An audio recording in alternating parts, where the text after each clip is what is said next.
Sini apa wis tak terjemahke lho iki. Mas Lurah Waka ora bakal bisa lair ing alam Padang tanpa lantarane sing ngukir jiwa raga ya kuwi Mbah Sadi. Sik Mbah Sadi keri, Pak Wokone sik tak tambanane. Lah kuwi. Mbah Sadi keri, engko Mbah Sadi gen ana pilahe. Iki Pak Woko wis cair, kok Mbah Sadi yo gen cair. Iya. Laris. Entuk pira? Heh? Entuk pira?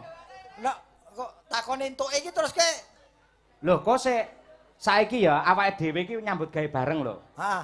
Ra mungkin Gareng tampil dhewe tanpa dalang, sinden karo pengrawit karo tukang son lan uga tukang gamelan. Ngono ta? Sik. Ngapa? Ki padune mung arek njaluk iki to. Aku ki ora njaluk kok. Aku ki omong apa anane faktane lek ngono to. Jajal pamane tanpa dalang, tanpa sinden, tanpa pengrawit, tanpa gamelan,